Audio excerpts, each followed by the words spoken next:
कहानी फूटा घड़ा। एक गांव में रामू नाम का एक किसान रहता था। वो अपने खेत में काम करके अपना गुजारा चलाता था। एक दिन वो अपने खेत के बीज लेने के लिए शहर गया। दुकान में जब वह बीज ले रहा था तो उसकी नज़र दो घड़ों पर पड़ी। दोनों घड़े देखने में काफी अच्छे लग रहे थे। रामू ने सोचा कि इनको ले जाकर मैं नदी से ज्यादा पानी ला सकूंगा। यह सोचकर उसने दोनों घड़े ले लिए। अगले दिन उसने दोनों घड़ों को रस्सी की सहायता से एक डंडे में बांध दिया और नदी की ओर पानी लेने चला गया। नदी में उसने पानी भरा और अपने घर आ गया।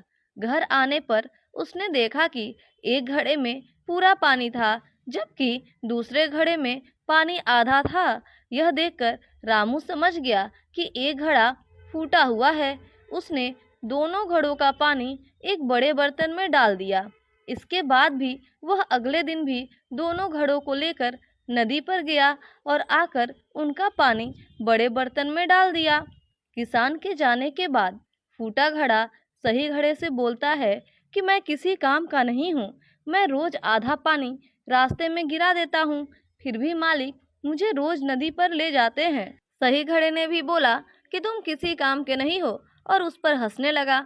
अगले दिन रामू नदी पर जाने के लिए घड़े लेने लगा तो फूटा घड़ा रामू से बोला, मालिक मैं किसी काम का नहीं हूँ, फिर भी आप मुझे लेकर जाते हो। मैं आपकी मेहनत को खराब कर रहा हूँ, इसलिए मुझे यहीं छोड़ दो।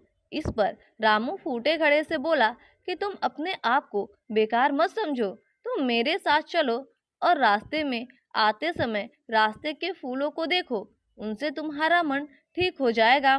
फूटा घड़ा मान गया और रामू दोनों घड़ों को लेकर नदी से पानी लेने चला गया। आते समय फूटे घड़े ने रास्ते के फूलों को देखा तो उसे बहुत अच्छा लगा, लेकिन जैसे ही वह घर पहुंचकर उसने अपने अंदर आधा पानी देखा तो वह फिर से दुखी हो गया। रामू ने फूटे घड़े को बताया कि तुम बेकार नहीं हो, तुम भी बड़े काम के हो। जब मुझे पता लगा कि तुम फूटे हुए हो तो मैंने फूलों के बीज लाकर रास्ते में बो दिए। तुमने जो रास्ते में आते समय फूल देखे हैं वो सब तुम्हारे पानी से उगे हुए हैं। इसके साथ तुम्हारी वजह से मुझे फायदा भी तो हो रहा है, क्योंकि इन रास्ते को फूलों को बाजार में ले जाकर बेच देता हूँ, जिससे मुझे इनकी अच्छी कीमत भी मिल जाती है।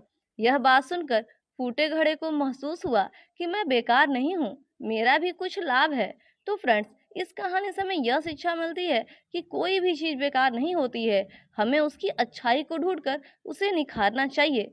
तो ये कहानी आपको कैसी लगी कमेंट करके जरूर बताएं, और अभी तक हमारे चैनल को सब्सक्राइब नहीं किए हैं तो हमारे चैनल को सब्सक्राइब कर दें और इस वीडियो को लाइक कर दें। Thank you.